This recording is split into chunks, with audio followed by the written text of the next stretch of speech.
Thanks for tuning in to today's episode of History's Greatest Battles. As always, if you know somebody that enjoys this genre of history, please share this podcast with them. In the first part of next year, 2025, the Earth is going to experience something that it has not experienced in over 200 years.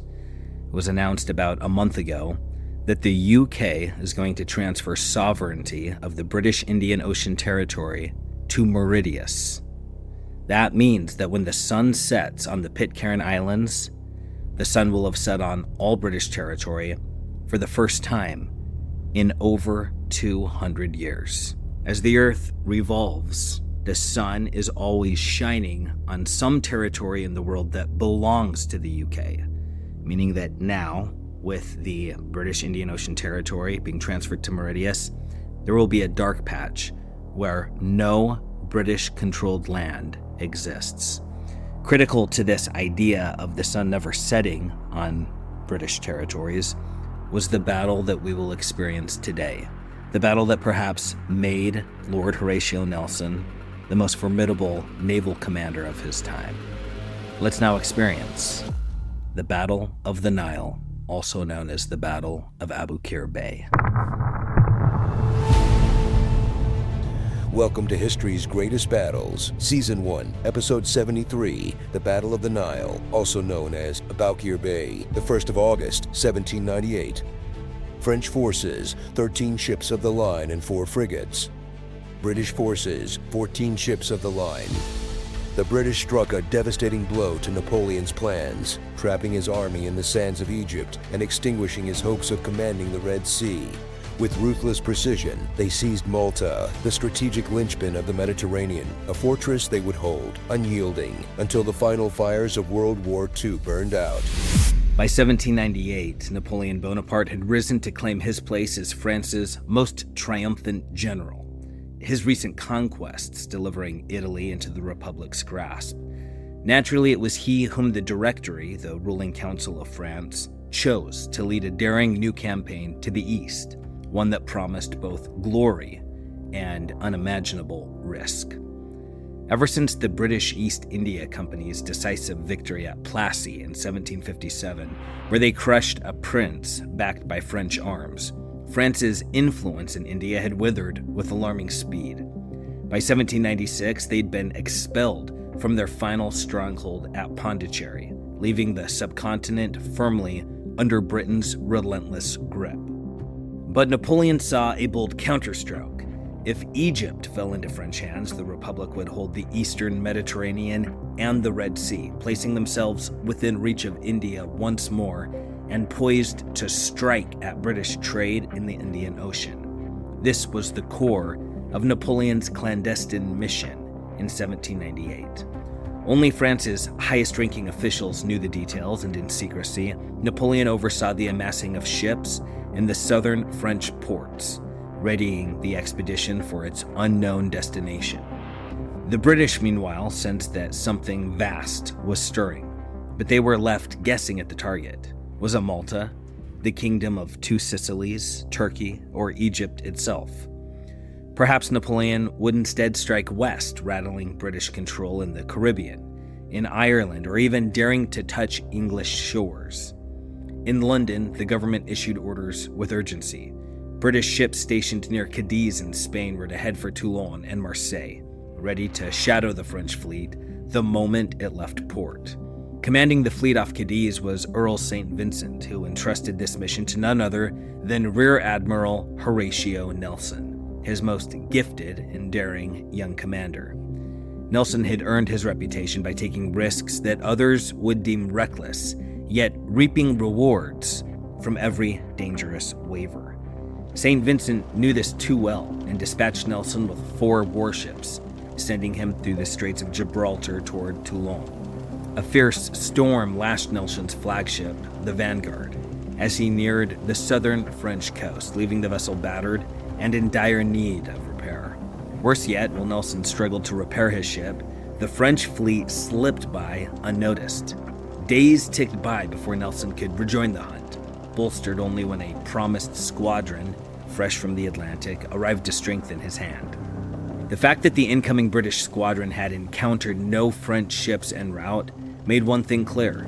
The French had veered eastward. Nelson immediately took to the chase, steering first for Naples, Italy's busiest port, hoping for news. But by the time he arrived, he discovered he was already behind. Napoleon had stormed Malta, wresting it from the once formidable Knights of the Order of St. John, whose strength was now a relic of centuries past. Napoleon had quickly garrisoned the island, pocketing the knights' considerable treasure before pushing on. Nelson gathered his captains, and together they decided Egypt would be their next destination.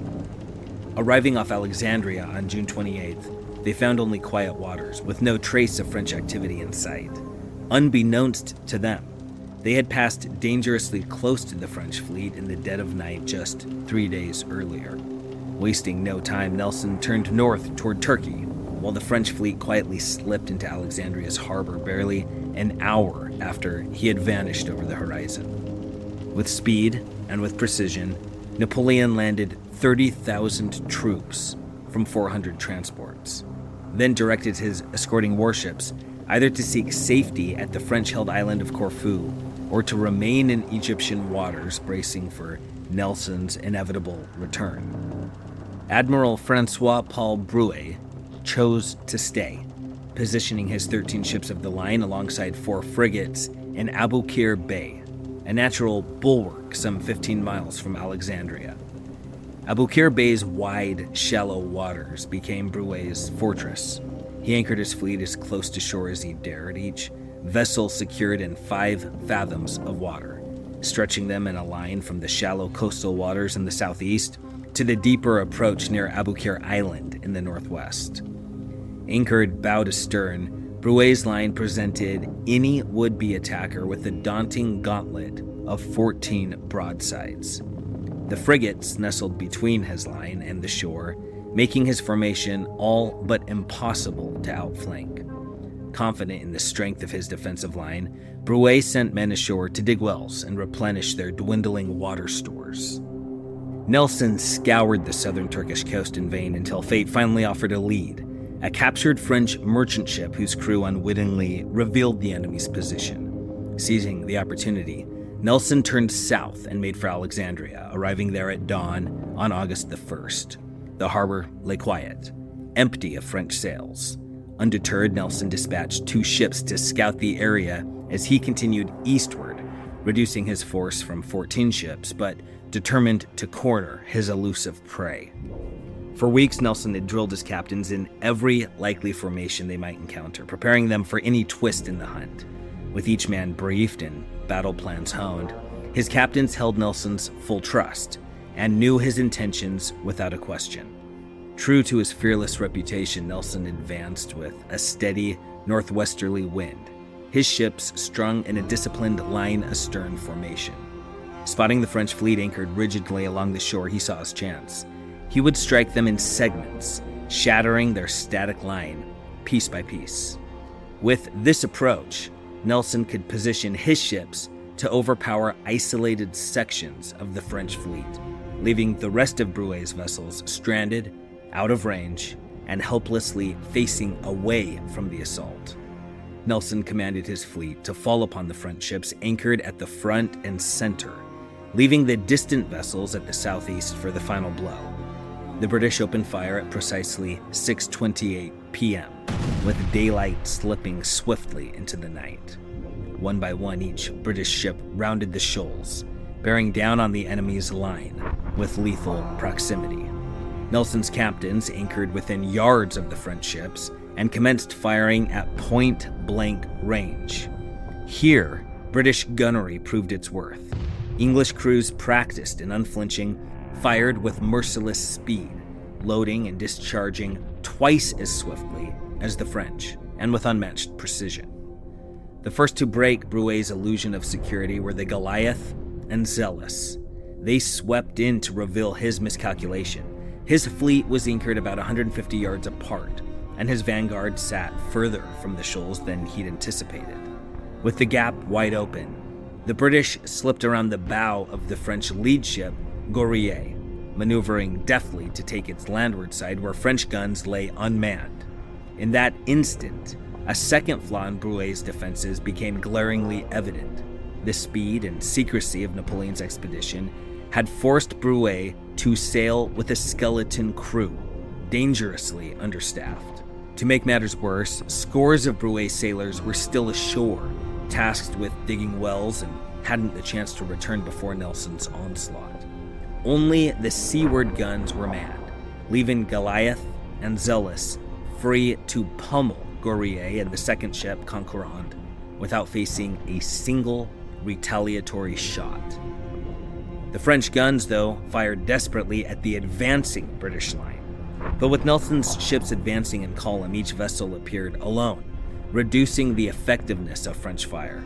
The British then anchored within musket shot, often as close as 100 yards, and unleashed their superior gunnery. By concentrating his assault on the front half of Brue's line, Nelson aligned his 13 ships against only 6 of the French. Darkness quickly descended, but the flames leaping from the French ships illuminated the waters around them, casting a ghastly glow that lit Nelson's targets. Only the thickening smoke veiled them from sight. In barely an hour, the vanguard of the French fleet was shattered, sinking or raising the white flag. Nelson's ships pressed forward, turning their wrath upon the French center.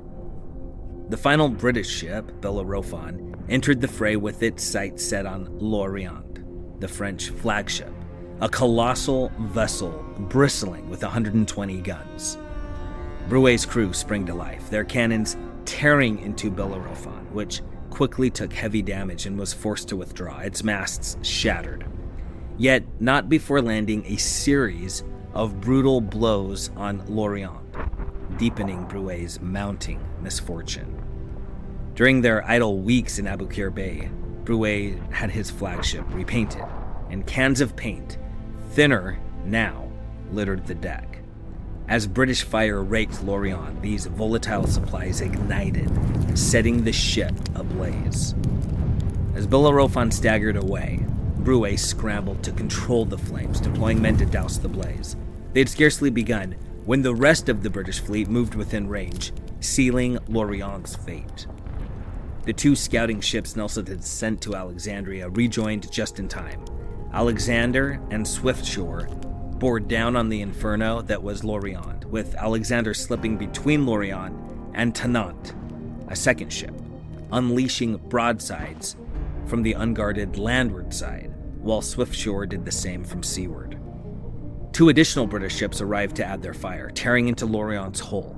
Despite its powerful guns damaging Swiftshore, the flames consuming L'Orient spread beyond control. The flagship's end was now inevitable. Brue met his fate on the deck, a cannonball shattering his left leg. By 9:15 p.m., L'Orient's crew began abandoning the vessel, its doom written in the roaring blaze. At precisely 9:30, fire reached L'Orient's powder magazine. The ensuing explosion tore through the night, a deafening roar heard 50 miles distant. Flaming debris rained down on nearby ships, and the shockwave was so fierce that it stilled every cannon in the bay. Before the British could reach the tail end of the French line, Rear Admiral Pierre Villeneuve, commanding the rearguard, ordered the last 4 vessels to flee. 2 ships of the line and 2 frigates obeyed, slipping away under the cover of darkness, desperate to escape the annihilation unfolding around them. They abandoned one of the most crushing defeats in naval history.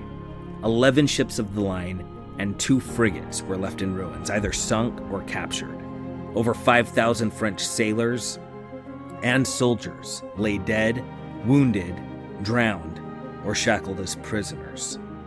British casualties, by comparison, were almost light, a testament to Nelson's brilliance and relentless tactics.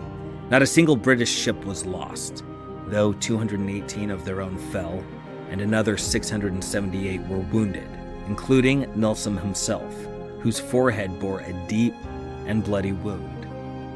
Many captured vessels were taken into the Royal Navy, their decks soon serving the very men they had once fought against.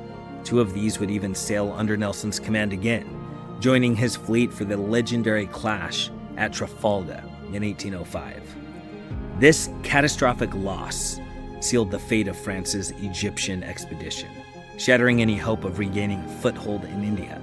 The defeat was more than a military setback. It was the death knell for French imperial ambitions in the east. Napoleon's army initially swept aside Egyptian resistance and marched triumphantly into Cairo, but the force he commanded was too thin to hold this vast and foreign land for long. Keen to secure local favor, Napoleon ordered his men to respect Islam and adhere to Egyptian customs.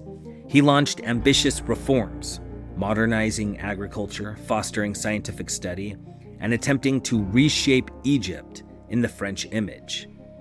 Amongst his entourage were French scholars, and their research would leave an indelible mark on history. In the sands of Egypt, they unearthed the Rosetta Stone, the key that would unlock the secrets of ancient hieroglyphics and bridge civilizations across millennia. For all its modernizing intentions, Napoleon's administration was ultimately too foreign, its reforms unsettling for the Egyptians and menacing to the Ottoman rulers who still held sway over the eastern Mediterranean.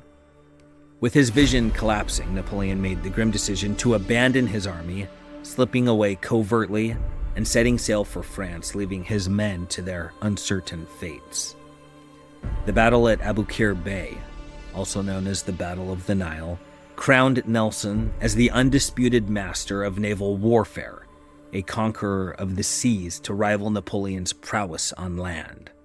In recognition, the British government granted Nelson a peerage, though to his frustration it was of lower status and wealth than he had anticipated. A reward of £10,000 from the East India Company, offered in gratitude for his salvation of India, softened the blow somewhat. While the French defeat eliminated any lingering threat to India, the British Naval Command saw an even greater gain, the strategic prize of Malta. Now unfettered by serious opposition, the British landed forces on Malta, seizing it from the French in 1800 with little resistance. With Malta now under British control, they now held de facto mastery over the Mediterranean, dominating its waves despite Britain's distant shores. With the twin strongholds of Malta in the central Mediterranean and Gibraltar at its western gate, the British could now dictate who would pass and who would be denied. For nations of the eastern Mediterranean and Adriatic, the path to the lucrative markets of Europe now ran through British hands. Access to the Straits of Gibraltar and the ports of the West could be granted or withheld at England's discretion. This ironclad dominance endured through the centuries, well beyond World War II. As historian John Keegan wrote, quote, "It was the Rock of Gibraltar and the man-hewn stones of the Malta fortress that made Britain the Mediterranean's overlord."